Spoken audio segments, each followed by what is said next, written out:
സമസ്ത കേരള ജമിയത്തുൽ ഉലമ, all Kerala ഉലമ association അഥവാ സമസ്ത EK വിഭാഗം മുസ്ലിം സമുദായത്തിനകത്ത് പ്രബലമായിട്ടുള്ള സുന്നികളിൽ അവരുടെ ഏറ്റവും പ്രധാനപ്പെട്ട ഒരു സംഘടനയാണ് സമസ്ത EK വിഭാഗം. സമസ്തയ്ക്കുള്ളിൽ ഇപ്പോൾ നിലനിൽക്കുന്ന വിഭാഗീയതകളും അഭിപ്രായ വ്യത്യാസങ്ങളും ഒരു പിളർപ്പിലേക്കാണോ സമസ്തയെ നയിക്കുന്നത്? സമസ്ത വീണ്ടും പിളരുമോ?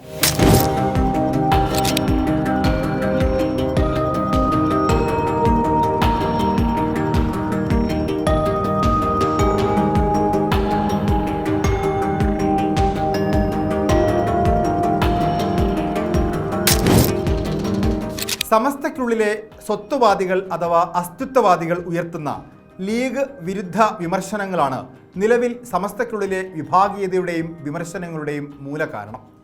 1989 സമസ്ത പിളരുന്നതും ഇതേ കാരണം കൊണ്ടാണ്. എന്താണ് സമസ്തയും ലീഗും തമ്മിലുള്ള ബന്ധം? എന്താണ് സമസ്തയുടെ അസ്തിത്വം, അതായത് സമസ്തയുടെ അടിസ്ഥാന ആദർശത്തിൻ്റെ ശില?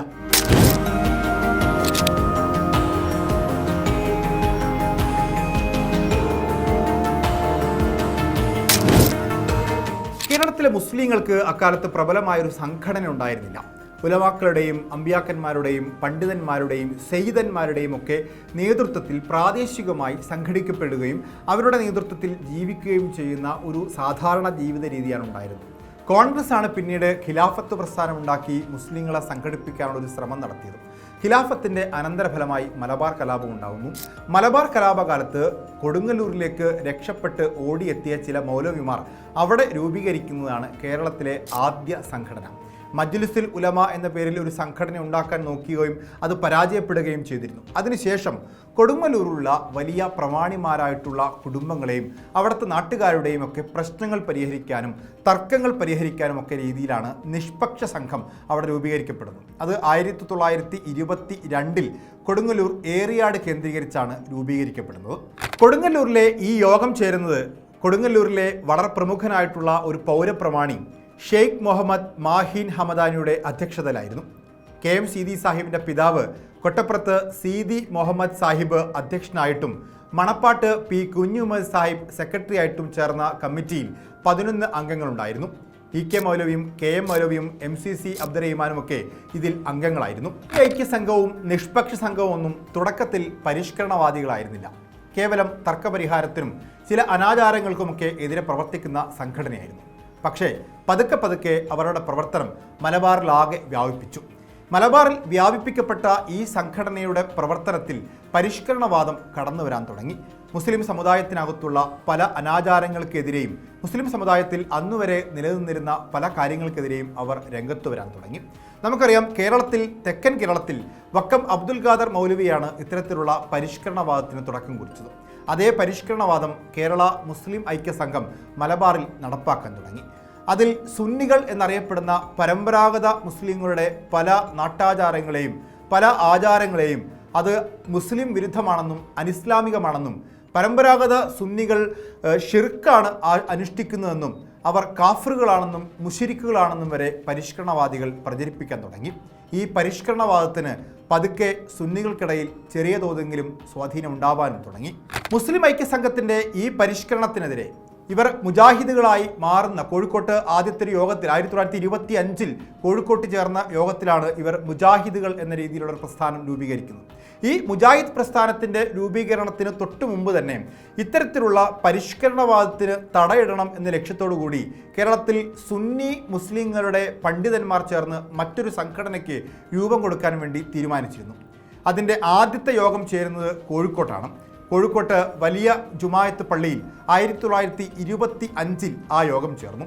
ആ യോഗത്തിൻ്റെ തീരുമാനപ്രകാരമാണ് സമസ്ത കേരള ജമിയത്തുൽ ഉലമ എന്ന പേരിൽ ഒരു സംഘടന രൂപീകരിക്കാനുള്ള നീക്കം ആദ്യമായി തുടങ്ങുന്നത്. 25 കോഴിക്കോട് വലിയ ജുമായത്ത് പള്ളിയിൽ നടന്ന യോഗത്തിൽ KP മുഹമ്മദ് മീരാൻ മുസ്ലിയാറായിരുന്നു പ്രസിഡന്റായി തിരഞ്ഞെടുക്കപ്പെട്ടത്. പാറോൽ ഹുസൈൻ മൗലവി അതിൻ്റെ സെക്രട്ടറിയുമായിരുന്നു. എന്നാൽ 26 ഈ സംഘം വലിയൊരു യോഗം കോഴിക്കോട് ടൗൺ ഹാളിൽ വിളിച്ചു ചേർത്തു. അവിടെ വെച്ചാണ് സമസ്ത കേരള ജമിയത്തുൽ ഉലമ എന്ന സംഘടന ഔദ്യോഗികമായി പ്രഖ്യാപിക്കപ്പെടുന്നത്. അന്ന് വരക്കൽ അബ്ദുറഹിമാൻ മുല്ലക്കോയ തങ്ങളെ പ്രസിഡന്റായി തെരഞ്ഞെടുക്കുകയും ചെയ്തു. ശേഷം 1934 ഈ സംഘടന രജിസ്റ്റർ ചെയ്യപ്പെടുന്നത്. മുജാഹിദുകൾക്കും വഹാബികൾക്കുമെതിരെ മാത്രമല്ല, ജമാഅത്തെ ഇസ്ലാമിക്കെതിരെ, തബ്ലീഗ് ജമാഅത്തിനെതിരെ, ഖാദിയാനിസത്തിനെതിരെ, ചേകന്നൂർ മൗലവിക്കെതിരെ, MES ഒക്കെ ഒരു ഘട്ടത്തിൽ ഉന്നയിച്ച പരിഷ്കരണവാദത്തിനെതിരെ എല്ലാം സമസ്ത വളരെ ശക്തമായിട്ടുള്ള പ്രതിരോധം തീർത്തു. പരമ്പരാഗത സുന്നി വിശ്വാസങ്ങളെ മുറുകെ പിടിക്കുന്ന പ്രസ്ഥാനമായി സമസ്ത മാറുകയും ചെയ്തു. അതിലേറ്റവും പ്രധാനപ്പെട്ടത് മുജാഹിദ് പ്രസ്ഥാനങ്ങൾക്കും വഹാബികൾക്കുമെതിരെ വളരെ ശക്തമായ നിലപാട് സമസ്ത സ്വീകരിച്ചു എന്നുള്ളതാണ്. ഒരു ഘട്ടത്തിൽ മുജാഹിദുകളും വഹാബികളും മുസ്ലിങ്ങളല്ല എന്നും അവർ മുശ്രിക്കുകളാണ് എന്നും അവർ മതത്തിന് പുറത്താണ് എന്നും വരെ സമസ്ത പറയുകയുണ്ടായി. മുസ്ലിം ഉമ്മത്ത് 73 അവാന്തര വിഭാഗങ്ങളായി വേർതിരിക്കപ്പെടുമെന്നും അതിൽ ഒരു വിഭാഗം മാത്രമായിരിക്കും സ്വർഗത്തിലേക്ക് നയിക്കപ്പെടുക എന്നും വിശുദ്ധ ഖുർആൻ തന്നെ പറയുന്നുണ്ട്. അഹ്ലു സുന്നത്ത് ജമാഅത്ത് എന്നാണ് ആ ധാരയ്ക്ക് പറയപ്പെടുന്നത്. അങ്ങനെയുള്ള യഥാർത്ഥ ധാര സുന്നികളാണ് എന്നും മുജാഹിദുകൾ മുസ്ലിങ്ങളല്ല എന്ന് പറയുക മാത്രമല്ല, മുജാഹിദുകളുമായിട്ടുള്ള എല്ലാ ബന്ധങ്ങളും നിഷിദ്ധമാക്കുകയാണ് പിന്നീട് സമസ്ത ചെയ്തത്. അതിൽ മുജാഹിദുകളോട് സലാം മടക്കരുത് എന്ന് സമസ്ത പറഞ്ഞു. അസ്സലാമു അലൈക്കും എന്ന് ഒരാൾ സലാം പറയുമ്പോൾ അത് മുജാഹിദ് വിഭാഗത്തിൽപ്പെട്ട ആളുകളാണെങ്കിൽ അവർക്ക് സലാം മടക്കാൻ പാടില്ല. മുജാഹിദ് വിഭാഗത്തിൽപ്പെട്ട ആളുകൾ മയ്യത്തായാൽ, അവർ മരണപ്പെടുമ്പോൾ അവരുടെ മയ്യത്ത് നിസ്കാരത്തിൽ പങ്കെടുക്കാൻ പാടില്ല എന്ന് സുന്നികൾ ഫത്വ ഇറക്കി. ഒപ്പം ഒരു നിസ്കാരത്തിന്, ഒരു ജുമാ നിസ്കാരത്തിന് 40 പേർ വേണമെന്നാണ് കണക്ക്. അതിൽ 10 മുജാഹിദുകളുണ്ടെങ്കിൽ ആ 40-ൽ ഈ മുജാഹിദുകളെ പെടുത്തരുത് എന്ന് പറഞ്ഞു. മുജാഹിദുകളുമായിട്ടുള്ള വിവാഹത്തിൽ പങ്കെടുക്കുന്നതും വിവാഹങ്ങൾ പരസ്പരം വിവാഹം ചെയ്യുന്നതും ഉൾപ്പെടെ സമസ്ത ഒരു കാലത്ത് വിലക്കി. അതായത് ഈ മതത്തിനകത്തുള്ള പരിഷ്കരണവാദത്തിനെതിരെ അതിശക്തമായി നിലവിൽ വന്ന സംഘടനയാണ് സമസ്ത കേരള ജംഇയ്യത്തുൽ ഉലമ. സമസ്തയുടെ അടിസ്ഥാന ആശയങ്ങൾ പരിശോധിക്കുന്നതിനോടൊപ്പം സമസ്തയും ലീഗും തമ്മിലുള്ള ബന്ധം കൂടി പരിശോധിക്കേണ്ടതുണ്ട്. സമസ്ത ആർക്കെതിരെയാണോ രൂപം കൊടുത്തതും ആ എതിർപക്ഷത്തുള്ളവർ രൂപീകരിച്ച സംഘടനയായിരുന്നു ലീഗ്. തുടക്കത്തിൽ ലീഗ് രൂപീകരിച്ച മൗലവിമാർ എല്ലാവരും, KM സിദി സാഹിബും KM മൗലവിയും ഉൾപ്പെടെയുള്ള മൗലവിമാർ മുഴുവൻ കോൺഗ്രസുമായി ചേർന്ന് നിൽക്കുന്നവരായിരുന്നു. ഖിലാഫത്ത് പ്രസ്ഥാനത്തിന് ശേഷം അത് മലബാർ കലാപത്തിലേക്കൊക്കെ പോയി കോൺഗ്രസ് ഈ ഖിലാഫത്ത് പ്രസ്ഥാനത്തെ തള്ളിപ്പറയാൻ തുടങ്ങിയ ഘട്ടത്തിലാണ് ലീഗ് എന്ന് പറയുന്ന ആശയത്തിലേക്ക് അവരെത്തുന്നത്. അങ്ങനെ ലീഗ് രൂപീകരിക്കുന്നത് കേരളത്തിലെ മുസ്ലിങ്ങൾക്കിടയിലെ പരിഷ്കരണവാദികൾ അഥവാ വഹാബികളായിരുന്നു. എന്ന് പറഞ്ഞാൽ തുടക്കത്തിൽ വഹാബിസത്തിൻ്റെ വക്താക്കൾ രൂപീകരിച്ച ലീഗിന് പക്ഷേ മുസ്ലിങ്ങൾക്കിടയിൽ വേരോട്ടം സൃഷ്ടിക്കാൻ സാധിച്ചില്ല. അവർ പിന്നീട് പരമ്പരാഗത മുസ്ലിം സംഘടനകളുടെ പിന്തുണ തേടാനും പരമ്പരാഗത മുസ്ലിം ആശയമുള്ള ഉലമാക്കളുടെയൊക്കെ പിന്തുണ തേടാനും തുടങ്ങി. അങ്ങനെയാണ് ബാഫക്കി തങ്ങളെ ലീഗിൻ്റെ നേതൃത്വത്തിലേക്ക് കൊണ്ടുവരുന്നത്. ബാഫക്കി തങ്ങൾ മുസ്ലിം ലീഗിൻ്റെ അമരത്തേക്ക് വന്നതോടുകൂടി സമസ്തയും ലീഗും തമ്മിൽ അടുക്കാൻ തുടങ്ങി. കേരളത്തിലെ പരമ്പരാഗത മുസ്ലിങ്ങളും ലീഗും തമ്മിൽ ബന്ധം കൂടുതൽ നന്നാവാൻ തുടങ്ങി. ഇതിൻ്റെ എല്ലാം കാരണം ബാഫക്കി തങ്ങളായിരുന്നു. സമസ്തയുടെ പ്രത്യേകിച്ച് പദവികളൊന്നും ബാഫക്കി തങ്ങൾ വഹിച്ചിട്ടില്ല. പക്ഷേ സമസ്ത മുഷാവറയിലെ പ്രത്യേക ക്ഷണിതാവായിരുന്നു ബാഫക്കി തങ്ങൾ. പരിഷ്കരണവാദങ്ങൾക്കെല്ലാം അദ്ദേഹം എതിരായിരുന്നു. MESന്റെ രൂപീകരണത്തിൽ ബാഫക്കി തങ്ങൾ നിർണായക പങ്ക് വഹിച്ചിട്ടുണ്ടെങ്കിലും MESന്റെ പ്രസിദ്ധീകരണത്തിൽ വന്ന പരിഷ്കരണവാദത്തെ മുഷാവറയിൽ തന്നെ ബാഫക്കി തങ്ങൾ എതിർത്തത് ചരിത്രമാണ്. ബാഫക്കി തങ്ങളാണ് ലീഗിനെയും സമസ്തയെയും തമ്മിൽ ചേർത്ത് വെക്കുന്നത്, ലീഗിനെയും കേരളത്തിലെ പരമ്പരാഗത സുന്നികളെയും ചേർത്ത് വെക്കുന്നത്. കൊയിലാണ്ടി കേന്ദ്രീകരിച്ച് പരമ്പരാഗത മുസ്ലിങ്ങൾക്കിടയിൽ വലിയ സ്വാധീനത്തോടുകൂടി പ്രവർത്തിച്ചിരുന്ന ഒരു സയ്യിദൻ പരമ്പരയിൽപ്പെട്ട കുടുംബമായിരുന്നു ബാഫക്കി തങ്ങളുടേത്. ആ കുടുംബത്തിൻ്റെ സ്വാധീനമാണ് ലീഗിന് അടിവേരുറപ്പിക്കാൻ സഹായകമായതും. പക്ഷേ ബാഫക്കി തങ്ങളുടെ കാലശേഷം CH മുഹമ്മദ് കോയ ഇടപെട്ട് ലീഗിൻ്റെ അമരത്തേക്ക് പാണക്കാട്ട് കുടുംബത്തെ കൊണ്ടുവരുന്നു. പാണക്കാട് പൂക്കോയ തങ്ങൾ ലീഗിൻ്റെ അമരത്തേക്ക് വരുന്നു. പൂക്കോയ തങ്ങളും സമസ്തയും തമ്മിലും ഇതുപോലുള്ള ബന്ധമുണ്ട്. പൂക്കോയ തങ്ങളും സമസ്തയുടെ മുഷാവറയിൽ ക്ഷണിക്കപ്പെട്ട അംഗമായിരുന്നു. മാത്രവുമല്ല, സമസ്തയുടെ യുവജന സംഘടനയായിട്ടുള്ള SYSന്റെ അമരക്കാരനായി കുറച്ചുകാലം പൂക്കോയ തങ്ങളും ഉണ്ടായിരുന്നു. പൂക്കോയ തങ്ങൾക്ക് ശേഷം അദ്ദേഹത്തിൻ്റെ മൂത്ത മകനായിട്ടുള്ള മുഹമ്മദ് അലി ശിഹാബ് തങ്ങൾ ലീഗിൻ്റെ അമരത്തേക്ക് വന്നു. മുഹമ്മദ് അലി ശിഹാബ് തങ്ങളും സമാനമായി സമസ്തയുമായി നല്ല ബന്ധം പുലർത്തി. പക്ഷേ സമസ്തയുടെ ഒരു സ്ഥാനത്തേക്കും ഒരു പദവിയിലേക്കും മുഹമ്മദ് അലി ശിഹാബ് തങ്ങൾ വന്നതേയില്ല. അതിനുള്ള പാണ്ഡിത്യം അദ്ദേഹത്തിനുണ്ടായിരുന്നില്ല എന്നൊരുപക്ഷെ അദ്ദേഹം കരുതി കാണണം. പക്ഷേ പണ്ഡിതന്മാരായിട്ടുള്ള അതേ കുടുംബത്തിൽപ്പെട്ട ഉമർ അലി ശിഹാബ് തങ്ങളെയും ഹൈദരലി ശിഹാബ് തങ്ങളെയും സമസ്തയുടെ ഭാരവാഹിത്വങ്ങളിലേക്ക് മുഹമ്മദ് അലി ശിഹാബ് തങ്ങൾ പറഞ്ഞയച്ചു. അതായത് ബാഫക്കി തങ്ങളുടെ കാലം മുതൽ അതിനുശേഷം പാണക്കാട് പൂക്കോയ തങ്ങൾ വന്നപ്പോഴും മുഹമ്മദ് അലി ശിഹാബ് തങ്ങൾ വന്നപ്പോഴുമൊക്കെ ലീഗും സമസ്തയും തമ്മിൽ നല്ല ബന്ധമായിരുന്നു. ആ ബന്ധം അങ്ങനെ മുന്നോട്ട് പോകുമ്പോഴാണ് ലീഗുമായുള്ള ഈ അടുപ്പം സമസ്തയ്ക്കുള്ളിലെ ചിലർക്ക് ചില അസ്വാരസ്യങ്ങളിലേക്ക് പോകുന്നതും. ലീഗിന് അടിമപ്പെട്ടുകൊണ്ട് ലീഗിന് വിധേയപ്പെട്ടുകൊണ്ട് പ്രവർത്തിക്കേണ്ട ഒരു സംഘടനയല്ല സമസ്ത എന്നുള്ളത് സമസ്തയ്ക്കുള്ളിലെ ചില പണ്ഡിതന്മാർക്കിടയിൽ തന്നെ അഭിപ്രായമുണ്ടായി. അതിൽ ഏറ്റവും പ്രധാനപ്പെട്ട പണ്ഡിതനായിരുന്നു AP അബൂബക്കർ മുസ്ലിയാർ. അങ്ങനെ ഇരിക്കെയാണ് ഷബാനു കേസിൽ വിധി വരുന്നത്. ഇസ്ലാമിക ആചാരങ്ങൾക്കെതിരെയും മതവിധികൾക്കെതിരെയും ഷബാനു കേസിൽ കോടതി വിധി വന്നപ്പോൾ ഇതിനെതിരെ നിയമ ഭേദഗതി കൊണ്ടുവരാൻ പ്രധാനമന്ത്രിയെ നേരിട്ട് കാണാൻ സമസ്ത തീരുമാനിക്കുന്നു. സമസ്തയുടെ മുഷാവറ അംഗങ്ങളായിട്ടുള്ള EK അബൂബക്കർ മുസ്ലിയാർ, AP അബൂബക്കർ മുസ്ലിയാർ, ഉള്ളാൽ അബ്ദുറഹിമാൻ കുഞ്ഞിക്കോയ തങ്ങൾ തുടങ്ങി 3 മുഷാവറ അംഗങ്ങളെ ഇക്കാര്യത്തിനായി ചുമതലപ്പെടുത്തുകയും ചെയ്തു. സർക്കാരുമായുള്ള ഭരണകൂടങ്ങളുമായിട്ടുള്ള രാഷ്ട്രീയ കാര്യങ്ങളിൽ സമസ്ത നേരിട്ടിടപെടുന്നത് ലീഗിന് ചെറിയ നീരസമുണ്ടാക്കി. ഈ 3 അംഗ സംഘത്തിൽ നിന്ന് EK അബൂബക്കർ മുസ്ലിയാരെ പിന്നോട്ടു പോകാൻ വേണ്ടി ലീഗ് പ്രേരിപ്പിച്ചു. സുലൈമാൻ സേഠിന്റെ നേതൃത്വത്തിൽ ലീഗ് നേതാക്കന്മാർ പ്രധാനമന്ത്രിയെ കണ്ട് ഷബാനു കേസിനെതിരെ മതവിധിക്കെതിരായിട്ടുള്ള ഈ വിധിക്കെതിരെ നിയമ ഭേദഗതി കൊണ്ടുവരണം എന്നാവശ്യപ്പെട്ടു. ലീഗിന് വിധേയപ്പെട്ടുകൊണ്ട് മാത്രം നിൽക്കണമെന്നുള്ള ഈ വാദത്തെ AP അബൂബക്കർ മുസ്ലിയാർ അംഗീകരിച്ചില്ല. അദ്ദേഹത്തിൻ്റെ നേതൃത്വത്തിലുള്ള മുഷാവറ അംഗങ്ങളും ഇതിനെ എതിർത്തു. അങ്ങനെയാണ് സമസ്തയുടെ അസ്തിത്വവാദവുമായി AP അബൂബക്കർ മുസ്ലിയാർ EK വിഭാഗവും AP വിഭാഗവുമായി പിരിയുന്നത്. AP വിഭാഗം സമസ്തയ്ക്ക് സ്വതന്ത്ര അസ്തിത്വം വേണമെന്ന് വാദിക്കുകയും അവർ സമസ്തയെ പിളർത്തുകയും ചെയ്തു. EK വിഭാഗം ലീഗിനോട് ചേർന്ന് നിൽക്കുകയും ചെയ്തു. അക്കാലത്ത് AP വിഭാഗവും EK വിഭാഗവും തമ്മിൽ പരസ്പരം കലാപങ്ങളും സംഘട്ടനങ്ങളും ഉണ്ടായി. ഈ സംഘടന കാലത്ത് AP അബൂബക്കർ മുസ്ലിയാരുടെയും അദ്ദേഹത്തിൻ്റെ പിൻഗാമികളെയും സഹായിച്ചത് CPM ആണ്. അതുകൊണ്ട് തന്നെ CPM ഭരണകൂടത്തോട് AP അബൂബക്കർ മുസ്ലിയാർക്ക് അക്കാലം തൊട്ട് തന്നെ നല്ല ബന്ധമാണ്. പക്ഷേ പിളർപ്പിന് ശേഷം EK വിഭാഗം ലീഗിനോട് ചേർന്ന് നിൽക്കുക തന്നെയാണ് ചെയ്തത്. പിളർപ്പിൻ്റെ കാലത്ത് സമസ്തയുടെ അധ്യക്ഷൻ കണ്ണിയത്ത് അഹമ്മദ് മുസ്ലിയാരായിരുന്നു. ജനറൽ സെക്രട്ടറി EK അബൂബക്കർ മുസ്ലിയാരും. ആ കാലത്ത് AP അബൂബക്കർ മുസ്ലിയാർ എറണാകുളത്ത് വലിയൊരു യോഗം വിളിച്ചു ചേർത്തു.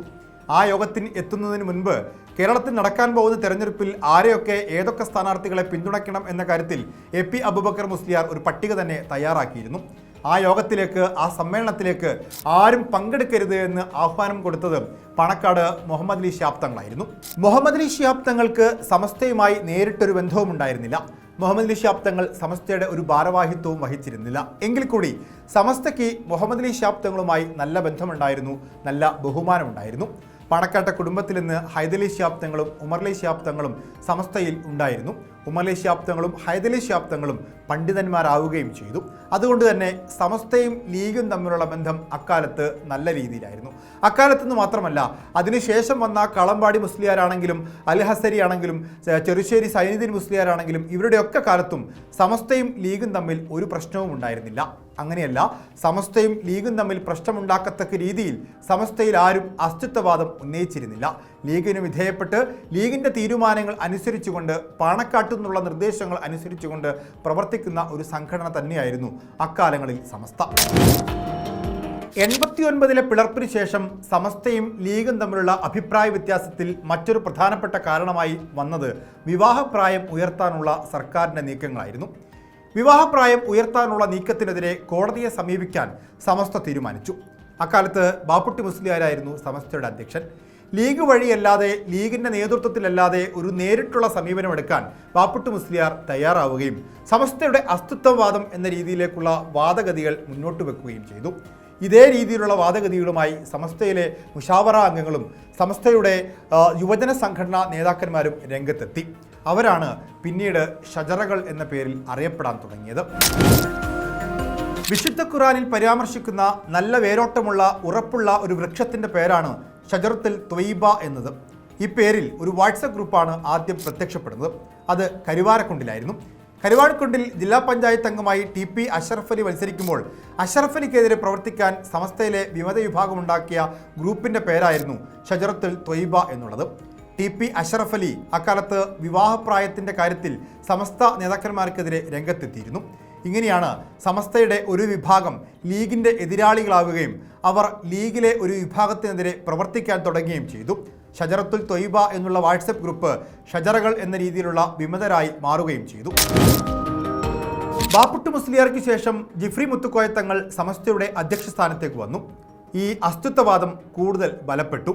സമസ്ത സ്വതന്ത്രമായി തീരുമാനങ്ങൾ എടുക്കാനും സ്വതന്ത്രമായി നിലപാടുകൾ സ്വീകരിക്കാനും തുടങ്ങി. മുസ്ലിം ലീഗുമായുള്ള ബന്ധം അങ്ങനെ വഷളാവാനും തുടങ്ങി. സമസ്തയും ലീഗും തമ്മിലുള്ള ഭിന്നിപ്പിന്റെ മറ്റൊരു പ്രധാനപ്പെട്ട കാരണമായിരുന്നു സുപ്രഭാതം എന്ന പേരിൽ ദിനപത്രം ആരംഭിക്കാൻ സമസ്ത തീരുമാനിച്ചത്. ബാപ്പുട്ടി മുസ്ലിയാരുടെ അധ്യക്ഷതയിലാണ് 2014 സെപ്റ്റംബർ മാസത്തിൽ സുപ്രഭാതം എന്ന രീതിയിൽ ഒരു പത്രം പുറപ്പെടുവിക്കുന്നത്. അതായത് ലീഗിൻ്റെ മുഖപത്രമായിട്ടുള്ള ചന്ദ്രിക മുജാഹിദ് വിഭാഗവുമായി കൂടുതൽ അടുക്കുകയും മുജാഹിദ് ആശയങ്ങൾ പ്രചരിപ്പിക്കപ്പെടുകയും ചെയ്യുന്നു എന്നുള്ള ആക്ഷേപം സമസ്തയ്ക്കുള്ളിൽ ഉയർത്തപ്പെട്ടു. സമസ്തയുടെ വാർത്തകളും സമസ്ത സംഘടനയുമായി ബന്ധപ്പെട്ട വാർത്തകളും തിരസ്കരിക്കുന്നതായിട്ടും ചന്ദ്രികയ്ക്കെതിരെ ആക്ഷേപമുയർന്നു. അങ്ങനെയാണ് സമസ്ത സ്വന്തം അസ്തിത്വവാദത്തിൽ ഉറച്ചു നിൽക്കാനും സുപ്രഭാതം എന്ന രീതിയിൽ ഒരു മുഖപത്രം നേരിട്ട് ആരംഭിക്കുവാനും തീരുമാനിച്ചത്. ജിഫ്രി മുത്തുക്കോയ തങ്ങൾ അധ്യക്ഷനായ ശേഷം സമസ്തയ്ക്കുള്ളിലെ അസ്തിത്വവാദം സ്വത്വവാദം ഒന്നുകൂടി ബലപ്പെട്ടു. സമസ്തയും സർക്കാരും തമ്മിലുള്ള ഇടപാടുകൾക്കും ഇടപെടലുകൾക്കും ലീഗിൻ്റെ ഇടനില വേണ്ട എന്നുള്ള ഘട്ടത്തിലേക്കെത്തി. സർക്കാരും സമസ്തയും തമ്മിൽ നേരിട്ടുള്ള സംവാദങ്ങളും ഡയലോഗുകളും തുടങ്ങി. ജിഫ്രി മുത്തുക്കോയ തങ്ങൾ അതിന് വേദിയൊരുക്കി. ഇതോടുകൂടി സമസ്തയിലെ നേതൃത്വത്തിനോട് ലീഗിന് ഒരു അതൃപ്തിയും നീരസവും ഉണ്ടാവാൻ തുടങ്ങി. മുത്തലാഖ് വിഷയത്തിലും ഏക സിവിൽ കോഡ് വിഷയത്തിലും ശരീഅത്തിന്റെ വിഷയത്തിലും വഖഫ് ബോർഡിന്റെ വിഷയത്തിലും വഖഫ് ബോർഡ് നിയമനങ്ങളുടെ വിഷയത്തിലുമൊക്കെ സമസ്ത സ്വതന്ത്രമായി അഭിപ്രായങ്ങൾ പറയാനും സ്വതന്ത്രമായി സമരങ്ങൾ സംഘടിപ്പിക്കാനും സ്വതന്ത്രമായി നീക്കങ്ങൾ നടത്താനും തുടങ്ങി. ഇതാണ് ലീഗിന് അതൃപ്തി ഉണ്ടാവാനുള്ള പ്രധാനപ്പെട്ട കാരണമായി തീർന്നത്. വഖഫ് ബോർഡ് നിയമനവുമായി ബന്ധപ്പെട്ട് സർക്കാരും സമസ്തയും തമ്മിൽ നേരിട്ട് സംവദിക്കുകയും ലീഗിൻ്റെ ഇടപെടലുകൾ അസാധുവാവുകയും ചെയ്തു. സർക്കാർ നേരിട്ട് സമസ്തയ്ക്ക് ചില കാര്യങ്ങളിൽ ഉറപ്പുകൊടുത്തു. വഖഫ് നിയമനം PSCക്ക് വിടുന്നതുമായി ബന്ധപ്പെട്ട കാര്യങ്ങളിൽ തീരുമാനമാകാതെ പോവുകയും സമസ്തയ്ക്ക് കൊടുത്ത ഉറപ്പ് പ്രകാരം ആ നീക്കം സർക്കാർ അവസാനിപ്പിക്കുകയും ചെയ്തു. അങ്ങനെ ലീഗും സമസ്തയും തമ്മിലുള്ള ഇടപാടുകൾക്കും ബന്ധത്തിനും ഒരു വിള്ളലുണ്ടാക്കാൻ ഈ നീക്കം സഹായിച്ചു. അതായത് ലീഗും സമസ്തയും തമ്മിലുള്ള ബന്ധത്തിന് വിള്ളലുണ്ടാക്കാൻ ഏറ്റവും പ്രധാനപ്പെട്ട കാരണമായത് സർക്കാരും CPM-ഉം സമസ്തയുമായി നേരിട്ടുള്ള ഒരു ഇടപെടൽ, ഒരു ഡയലോഗിനുള്ള രംഗം ഉണ്ടാക്കിയെടുത്തോടുകൂടിയാണ്. ഹൈദരലി ശിഹാബ് തങ്ങൾക്ക് ശേഷം പാണക്കാട് സാദിഖ് അലി ശിഹാബ് തങ്ങൾ ലീഗിൻ്റെ അധ്യക്ഷ സ്ഥാനത്തേക്ക് വന്നപ്പോഴേക്കും സമസ്തയും ലീഗും തമ്മിലുള്ള ബന്ധം വീണ്ടും വഷളാവാൻ തുടങ്ങി. SYSന്റെ സംസ്ഥാന അധ്യക്ഷനായിട്ടുള്ള പാണക്കാട് സാദിഖ് അലി ശിഹാബ് തങ്ങളെ സമസ്ത മുഷാവറയിൽ ഉൾപ്പെടുത്താൻ ഇപ്പോഴും സമസ്തയിലെ മുഷാവറ തയ്യാറായിട്ടില്ല. SKSSFന്റെ ആദ്യ അധ്യക്ഷൻ എന്ന രീതിയിലും നിലവിൽ SYSന്റെ സംസ്ഥാന അധ്യക്ഷൻ എന്ന രീതിയിലും സമസ്ത മുഷാവറയിൽ അംഗമാവാൻ എന്തുകൊണ്ടും പാണക്കാട് സാദിഖ് അലി ശിഹാബ് തങ്ങൾക്ക് യോഗ്യതയുണ്ടായിരുന്നു. പൂക്കോയ തങ്ങളും ബാഫക്കി തങ്ങളും ഒക്കെ സമസ്തയിൽ ക്ഷണിതാക്കളായിരുന്നതുപോലെ സാദിഖ് അലി ശിഹാബ് തങ്ങളെ ക്ഷണിക്കാനെങ്കിലും മുഷാവറയ്ക്ക് സാധിക്കും. പക്ഷേ മുഷാവറ ഇപ്പോഴും ആ തീരുമാനമെടുത്തിട്ടില്ല. അതെടുക്കാത്തതിന് പിന്നിൽ സമസ്തയ്ക്കുള്ളിലെ ഷജറകളാണ് എന്നുള്ളതാണ് ലീഗ് അനുകൂലികളായ വിഭാഗം ആരോപിക്കുന്നത്.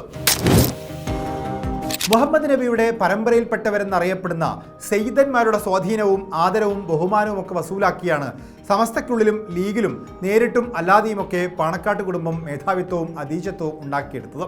എന്നാൽ ഒരേ സമയം സെയ്ദനും പണ്ഡിതനുമായിട്ടുള്ള ജിഫ്രി മുത്തുക്കോയ തങ്ങൾ സമസ്തയുടെ അധ്യക്ഷ സ്ഥാനത്തേക്ക് വന്നതോടുകൂടി പാണക്കാട്ട് കുടുംബവുമായുള്ള ബന്ധം വഷളാവാൻ തുടങ്ങി. അല്ലെങ്കിൽ ആ ബന്ധത്തിന് ചെറിയ കോട്ടമെങ്കിലും സംഭവിച്ചു. ലീഗിനും പാണക്കാട്ട് കുടുംബത്തിനും വിധേയപ്പെട്ടുകൊണ്ട് സമസ്ത പ്രവർത്തിക്കേണ്ടതില്ല എന്നും സ്വതന്ത്രമായി പ്രവർത്തിക്കണമെന്നുള്ള വാദം ഇക്കാലയളവിൽ ബലപ്പെടാൻ തുടങ്ങി. അങ്ങനെ ഇരിക്കെയാണ് CIC അഥവാ കോർഡിനേഷൻ ഓഫ് ഇസ്ലാമിക് കോളേജസ് എന്ന കീറാമുട്ടി സമസ്തയ്ക്കും ലീഗിനുമിടയിൽ വലിയ വിലങ്ങുതടിയായി മാറുന്നത്. CIC നടത്തുന്ന വഫിയ കോഴ്സുമായി ബന്ധപ്പെട്ടായിരുന്നു സമസ്തയ്ക്ക് തുടക്കത്തിൽ എതിരഭിപ്രായം ഉണ്ടായിരുന്നത്. വഫിയ കോഴ്സിൻ്റെ സിലബസുമായി ബന്ധപ്പെട്ടും അവിടെ പഠിപ്പിക്കുന്ന കുട്ടികളുടെ വിവാഹപ്രായവുമായി ബന്ധപ്പെട്ടും അതിൻ്റെ സർട്ടിഫിക്കറ്റുമായി ബന്ധപ്പെട്ടുമുള്ള തീരുമാനങ്ങളിൽ സമസ്ത എതിരഭിപ്രായം രേഖപ്പെടുത്തി. അതിൽ ഏറ്റവും പ്രധാനപ്പെട്ടതായിരുന്നു വഫിയ കോഴ്സുകൾ പഠിക്കുന്ന പെൺകുട്ടികൾ പഠനം പൂർത്തിയാക്കുന്നതിന് മുമ്പ് വിവാഹം കഴിക്കരുത് എന്ന CICയുടെ നിബന്ധന. ഇതിനെതിരെ സമസ്ത വളരെ ശക്തമായി തന്നെ രംഗത്തെത്തി. അതോടൊപ്പം CIC കുട്ടികൾക്ക് കൊടുക്കുന്ന സർട്ടിഫിക്കറ്റിൽ നിന്ന് സമസ്തയുടെ പേരൊഴിവാക്കി. CICയുടെ ഭരണഘടന തിരുത്തി സമസ്തയുടെ സ്വാധീനം കുറയ്ക്കാനുള്ള നീക്കം നടത്തി. ഇങ്ങനെ നിരന്തരം സമസ്തക്കെതിരെ രംഗത്ത് വന്നതോടുകൂടി ഹക്കീം ഫൈസി അദ്രിശ്ശേരിയെ സമസ്ത പുറത്താക്കുകയും ചെയ്തു. സമസ്ത പുറത്താക്കിയ ഹക്കീം ഫൈസി അദ്രിശ്ശേരിയെയും സമസ്ത ബഹിഷ്കരിച്ച CICയെയും ലീഗ് ചേർത്ത് പിടിച്ചു. പാണക്കാട് സാദിഖ് അലി ശിഹാബ് തങ്ങളുടെ ഒരേ നിർബന്ധമാണ് ഹക്കീം ഫൈസി അദ്രിശ്ശേരിയെയും CICയെയും സംരക്ഷിക്കാൻ ലീഗ് നിർബന്ധിതരാക്കാൻ കാരണം. ഇത് സമസ്തയെ ചൊടിപ്പിച്ചു. സമസ്ത നിരന്തരം CICക്കെതിരെയും ലീഗിനെതിരെയും പ്രസ്താവനകൾ പുറപ്പെടുവിച്ചു. CICയും ഹക്കീം ഫൈസി അദ്രിശ്ശേരിയും വഹാബിസത്തിൻ്റെയും സലഫിസത്തിൻ്റെയും വക്താക്കളാണ് എന്ന് സമസ്തയിലെ ഒരു വിഭാഗം പ്രചരിപ്പിച്ചു. ഉമർ ഫൈസി മുക്കത്തെ പോലെ ഹമീദ് ഫൈസി അമ്പലക്കടവിനെ പോലുള്ളവരായിരുന്നു അതിന് മുൻപന്തിയിൽ നിന്നിട്ടുണ്ടായിരുന്നത്. വഹാബിസത്തിലേക്കും സലഫിസത്തിലേക്കും സുന്നി വിദ്യാർത്ഥികളെ CIC കൂട്ടിക്കൊണ്ടുപോവുകയാണ് എന്നുള്ളതാണ് പ്രബലമായി CICക്കെതിരായിട്ടുള്ള വാദം. വഹാബിസത്തിൻ്റെയും സലഫിസത്തിൻ്റെയും വക്താക്കളായ ഹക്കീം ഫൈസി അതിർശ്ശേരിയെയും CICയെയും സംരക്ഷിക്കുന്ന പാണക്കാട് സാദിഖ് അലി ശിഹാബ് തങ്ങളും ലീഗ് നേതൃത്വവും സലഫിസത്തിനും വഹാബിസത്തിനും ജമാഅത്തെ ഇസ്ലാമിക്കും കീഴടങ്ങിയെന്ന് സമസ്തയിലെ ഷജറകൾ എന്ന് പറയപ്പെടുന്ന ഒരു വിഭാഗം ആരോപിച്ചു. ഷജറകൾ നിരന്തരമായി ലീഗിനെതിരെയും പാണക്കാട്ട് സാദിഖ് അലി ശിഹാബ് തങ്ങൾക്കെതിരെയും പ്രസ്താവനകൾ ഇറക്കി. പാണക്കാട് സാദിഖ് അലി ശിഹാബ് തങ്ങളുടെ പാണ്ഡിത്യത്തെക്കുറിച്ചും അദ്ദേഹത്തിൻ്റെ ഖാളിസ്ഥാനത്തെക്കുറിച്ചും ഉമർ ഫൈസി മുക്കം പരസ്യമായി തന്നെ വിമർശനമുന്നയിച്ചു. ലീഗ് സമസ്ത തർക്കത്തിനിടെ ലീഗ് അനുകൂലികളുടെ വളരെ പ്രധാനപ്പെട്ട നീക്കമായിരുന്നു ഖാളി ഫൗണ്ടേഷൻ രൂപീകരണം. പാണക്കാട് സാദിഖ് അലി ശിഹാബ് തങ്ങൾ ഖാസിയായിട്ടുള്ള പള്ളികൾ കേന്ദ്രീകരിച്ചുകൊണ്ട് ഒരു കൂട്ടായ്മ രൂപീകരിക്കുക, സുന്നി മഹല്ല് ഫെഡറേഷന് സമാന്തരമായി അത് പ്രവർത്തിപ്പിക്കുക, ലീഗിൻ്റെ സമുദായത്തിനകത്തുള്ള അടിത്തറ അത് സംരക്ഷിക്കുക എന്നുള്ളതായിരുന്നു ആ നീക്കം. എന്നാൽ പാണക്കാട് സാദിഖ് അലി ശിഹാബ് തങ്ങൾ ഖാളിയായിട്ടുള്ള പള്ളികളെ കൂടാതെ മറ്റു പള്ളികളെ കൂടി ഈ ഖാളി ഫൗണ്ടേഷന് കീഴിൽ കൊണ്ടുവരാനും പാണക്കാട് സാദിഖ് അലി ശിഹാബ് തങ്ങളെ ആ മഹല്ലുകളുടെ ഖാളിയായി നിയോഗിക്കാനുള്ള ശ്രമങ്ങൾ പലതരത്തിലുള്ള ചെറുത്തുനിൽപ്പുകൾക്ക് വിധേയമാവുകയാണ്. ഈ അടുത്ത് കണ്ണൂരിലെ കീച്ചേരി മഹല്ലിലെ തീരുമാനം മരവിപ്പിച്ചതുൾപ്പെടെ ഇതിൻ്റെ ഭാഗമാണ്. പാണക്കാട് സാദിഖ് അലി ശിഹാബ് തങ്ങൾ ക്രിസ്മസ് ദിവസം കോഴിക്കോട് ബിഷപ്പ് വർഗീസ് ചക്കാലക്കലിനെ കണ്ട് കേക്ക് മുറിച്ചതും വലിയ വിഷയമായി സമസ്തയ്ക്കുള്ളിൽ മാറി. ഷജറകൾ ഇതിനെതിരെ രംഗത്ത് വന്നു. ഇത്തരത്തിലുള്ള മതകാര്യങ്ങളിൽ മതവിധിക്കെതിരായി പ്രവർത്തിക്കുകയാണ് പാണക്കാട് സാദിഖ് അലി ശിഹാബ് തങ്ങൾ എന്ന രീതിയിൽ എന്ന് ധ്വനിപ്പിക്കുന്ന രീതിയിലുള്ള പ്രസംഗം ഹമീദ് ഫൈസി അമ്പലക്കടവിൻ്റെ ഭാഗത്തുനിന്നുണ്ടായി.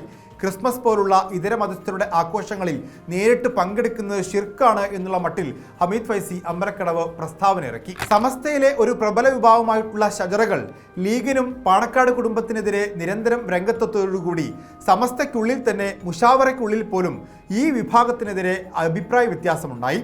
ബഹാവുദ്ദീൻ നദ്വിയെ പോലുള്ള നാസർ ഫൈസി കുടത്തായെ പോലുള്ള നേതാക്കന്മാർ ഈ ഷജറകൾക്കെതിരെ അതിശക്തമായി രംഗത്തെത്തി.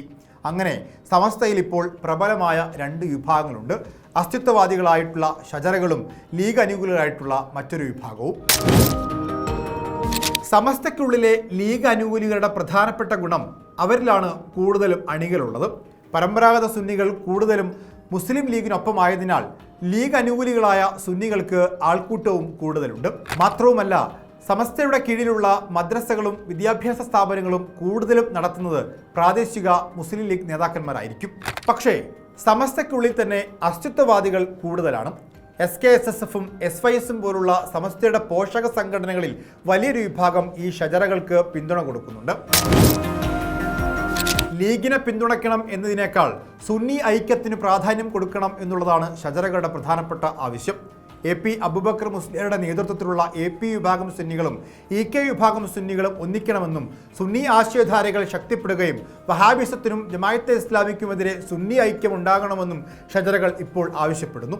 ചില സമ്മർദ്ദ തന്ത്രങ്ങളും നിക്ഷിപ്ത താൽപ്പര്യങ്ങളുമാണ് ഷജറകൾക്ക് പിന്നിലുള്ളത് എന്നാണ് ലീഗ് അനുകൂലികളും ലീഗുകാരും ആരോപിക്കുന്നത്. പ്രധാനമായും സ്ഥാനമാനങ്ങൾ ലഭിക്കുക എന്നുള്ളതാണ് ഷജറകളുടെ ലക്ഷ്യമെന്ന് ലീഗ് അനുകൂലികൾ പറയുന്നു. ഹമീദ് ഫൈസി അമ്പലക്കടവിനെ ലക്ഷ്യം വെച്ചുകൊണ്ടാണ് ഈ ആരോപണം. സമസ്തയുടെ വിദ്യാഭ്യാസ ബോർഡിലേക്കും SKSSFിലേക്കും SYSിലേക്കുമൊക്കെ ഹമീദ് ഫൈസി അമ്പലക്കടവ് എത്തുന്നത് ഇത്തരത്തിലുള്ള സമ്മർദ്ദ തന്ത്രങ്ങളിലൂടെയാണ് എന്ന് ലീഗ് അനുകൂലികൾ ആരോപിക്കുന്നു.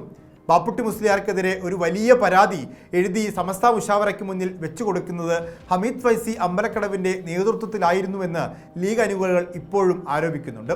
അത്തരത്തിലുള്ള സ്ഥാനമാനങ്ങൾക്ക് വേണ്ടി നിക്ഷിപ്ത താൽപ്പര്യങ്ങൾക്ക് വേണ്ടി സമസ്തയെ CPMന്റെ കൂട്ടിൽ കൊണ്ടുപോയി കെട്ടുകയാണ് ഇത്തരത്തിൽ ഷജറകൾ ചെയ്യുന്നത് എന്നും ലീഗ് വാദിക്കുന്നു. വിഭാഗീയത അങ്ങേയറ്റം എത്തിയിട്ടുണ്ട്.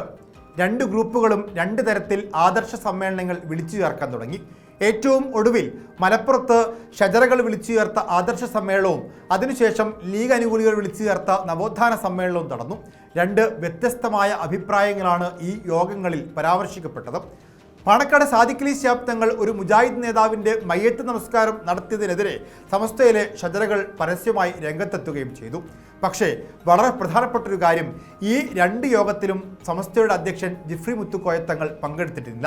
സമസ്തയിലെ ഈ പ്രബല വിഭാഗങ്ങളിൽ ഏതു പക്ഷത്താണ് സമസ്ത അധ്യക്ഷനായ ജിഫ്രി മുത്തുക്കോയ തങ്ങൾ എന്ന് പറയാൻ മാത്രമുള്ള ഒരു തെളിവുകളും ഇതുവരെ ലഭ്യമായിട്ടില്ല. കഴിഞ്ഞ മലപ്പുറം സമ്മേളനങ്ങളിൽ ആദർശ സമ്മേളനത്തിലോ നവോത്ഥാന സമ്മേളനത്തിലോ ജിഫ്രി മുത്തുക്കോയ തങ്ങൾ പങ്കെടുത്തിരുന്നില്ല. 2 യോഗങ്ങളിലും ജിഫ്രി മുത്തുക്കോയ തങ്ങൾ എത്തുമെന്ന് ഓരോ വിഭാഗവും അവകാശവാദം ഉന്നയിച്ചിരുന്നു. പാർലമെന്റ് സമ്മേളനത്തിനു ശേഷം ജിഫ്രി മുത്തുക്കോയ തങ്ങൾ ലീഗിന് വഴങ്ങുകയാണ് എന്ന് പ്രധാനപ്പെട്ട ആരോപണമുണ്ട്. പി.കെ. കുഞ്ഞാലിക്കുട്ടിയുടെ നേതൃത്വത്തിൽ ജിഫ്രി മുത്തുക്കോയ തങ്ങളുമായി നടന്ന ചർച്ചയിൽ ഈ പ്രശ്നങ്ങളെല്ലാം പരിഹരിക്കാമെന്നും ലീഗിൻ്റെ കൂടി അഭിപ്രായം പരിഗണിച്ചുകൊണ്ട് മുന്നോട്ട് പോകാമെന്നുള്ളൊരു ഒത്തുതീർപ്പിലേക്ക് എത്തിയിരുന്നു. പക്ഷേ ആ ഒത്തുതീർപ്പിൻ്റെ അടിസ്ഥാനത്തിൽ പാണക്കാട്ട് ചേർന്ന യോഗത്തിലേക്ക് ഈ ഷജറകൾ എത്തിയിരുന്നില്ല. പിന്നീട് ഷജറകളെ സമസ്ത അധ്യക്ഷൻ തന്നെ നേരിട്ട് പാണക്കാട്ടെത്തിച്ച് മാപ്പ് പറയിച്ചു. ആ മാപ്പ് പറച്ചിലും വേണ്ടത്ര ഒരു പശ്ചാത്താപം ഉണ്ടായിരുന്നില്ല എന്നുള്ളതാണ് പിന്നീട് പാണക്കാട് സാദിഖ് അലി ശിഹാബ് തങ്ങൾ പറഞ്ഞു വെച്ചത്. അതിനുശേഷം ഷജറകൾ ഒരു വാർത്താക്കുറിപ്പ് ഇറക്കി. ആ വാർത്താക്കുറിപ്പിന് ശേഷം ഇപ്പോഴും ഉമർ ഫൈസി മുക്കത്തെ പോലുള്ള ആളുകളും അതുപോലെ ഹമീദ് ഫൈസി അമ്പലക്കടവിനെ പോലുള്ള ആളുകളും പാണക്കാട് സാദിഖ് അലി ശിഹാബ് തങ്ങൾക്കെതിരെയും അദ്ദേഹത്തിൻ്റെ നീക്കങ്ങൾക്കെതിരെയും പരസ്യമായി രംഗത്തെത്തുന്നുണ്ട്.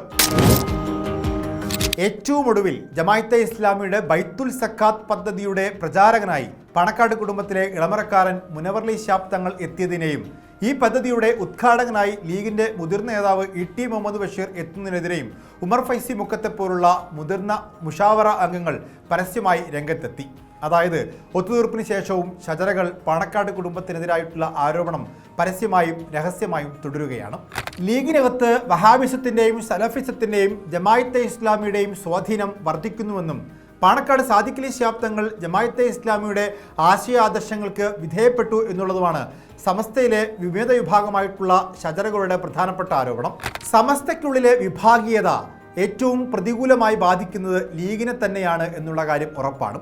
2014 കേന്ദ്രത്തിൽ BJP അധികാരത്തിൽ വന്ന ശേഷം എല്ലാ അഭിപ്രായ വ്യത്യാസങ്ങളും ആദർശപരമായ വ്യത്യാസങ്ങളും മറന്നുകൊണ്ട് മുസ്ലിം സംഘടനകളെ മുഴുവൻ ഒന്നിച്ചുകൂട്ടാൻ ലീഗിനായിരുന്നു. ജമാഅത്തെ ഇസ്ലാമി ഉൾപ്പെടെ മുജാഹിദ് പ്രസ്ഥാനങ്ങളെയും വിവിധ സുന്നി പ്രസ്ഥാനങ്ങളെയും ഒന്നിച്ചിരുത്തി മുസ്ലിം വിഷയങ്ങളിൽ തീരുമാനമെടുക്കാൻ മുസ്ലിം കോർഡിനേഷൻ കമ്മിറ്റി രൂപീകരിക്കാനും സമുദായത്തെ ഒന്നിച്ചു കൊണ്ടുപോകാനും മുസ്ലിം ലീഗിന് സാധിച്ചിരുന്നു. എന്നാൽ ആശയപരമായി ആദർശപരമായുള്ള വ്യത്യാസങ്ങൾ തുറന്നു പറയാനും ഇപ്പോൾ മുജാഹിദുകളും സലഫികളും ജമാഅത്തെ ഇസ്ലാമികളും തമ്മിലുള്ള വ്യത്യാസം കൂടുതൽ വ്യക്തമായി പുറത്തു കാണിക്കാനും സമസ്തയിലെ ഒരു വിഭാഗം രംഗത്ത് വരികയും ചെയ്തതോടുകൂടി ഈ മുസ്ലിം കോർഡിനേഷൻ അഥവാ മുസ്ലിം ഐക്യം എന്നുള്ള മുസ്ലിം ലീഗിൻ്റെ സ്വപ്നമാണ് തകരുന്നത്. ഇവിടെ പ്രധാനമായും ചിന്തിക്കേണ്ട 2 കാര്യങ്ങളുണ്ട്. മുസ്ലിം ലീഗ് ഒരു രാഷ്ട്രീയ പാർട്ടിയാണ്. ഒരു രാഷ്ട്രീയ പാർട്ടി എന്ന രീതിയിൽ മുസ്ലിം സമുദായത്തിൻ്റെ മുഴുവൻ പിന്തുണയും ആർജിക്കാൻ മുസ്ലിം ലീഗിന് പ്രവർത്തിക്കേണ്ടതുണ്ട്. അങ്ങനെ പ്രവർത്തിക്കുമ്പോൾ മുസ്ലിം സമുദായത്തിനകത്തുള്ള വിവിധ ആശയധാരകളെ ഒന്നിച്ചു കൊണ്ടുപോകാൻ ലീഗ് ശ്രമിക്കും. ലീഗ് ഒരു രാഷ്ട്രീയ പാർട്ടിയാണ് എന്ന കാര്യം സമസ്തയിലെ ഷജറകൾ മനസ്സിലാക്കേണ്ടതുണ്ട്. അതോടൊപ്പം സമസ്തയെ പൂർണ്ണമായും ഏറ്റെടുക്കാമെന്നും സമസ്തയുടെ മുഴുവൻ പിന്തുണയും തങ്ങൾക്ക് മാത്രമായിരിക്കണമെന്ന് ലീഗും വാദിക്കാൻ പാടില്ലാത്തതാണ്. കാരണം സമുദായ കാര്യങ്ങളിൽ അഭിപ്രായം പറയുന്ന, സമുദായത്തിൻ്റെ മതവിധികൾ പുറപ്പെടുവിക്കുന്ന, ഫത്വകൾ പുറപ്പെടുവിക്കുന്ന ഒരു സമുദായ സംഘടനയാണ് സമസ്ത എന്നും അതിന് ലീഗിന് വിഭിന്നമായ ഒരു അസ്തിത്വമുണ്ട് എന്ന കാര്യം ലീഗും അംഗീകരിക്കേണ്ടതുണ്ട്. രാഷ്ട്രീയ പാർട്ടി എന്ന രീതിയിൽ ലീഗിനെ പ്രവർത്തിക്കാൻ സമസ്ത അനുവദിക്കണം. സമസ്തയെ സമുദായ സംഘടനയായി അവന് പ്രവർത്തിക്കാൻ ലീഗും അനുവദിക്കേണ്ടതുണ്ട്. സമുദായ സംഘടനയുടെയും രാഷ്ട്രീയ പാർട്ടിയുടെയും തലപ്പത്ത് ഒരുപോലെ ഇരിക്കുന്ന പാണക്കാട് സാദിഖ് അലി ശിഹാബ് തങ്ങൾ എടുക്കുന്ന തീരുമാനങ്ങൾ ഇരു വിഭാഗത്തിനും ചേർന്നതായിരിക്കണം എന്നുള്ളതും വളരെ പ്രധാനപ്പെട്ടതാണ്.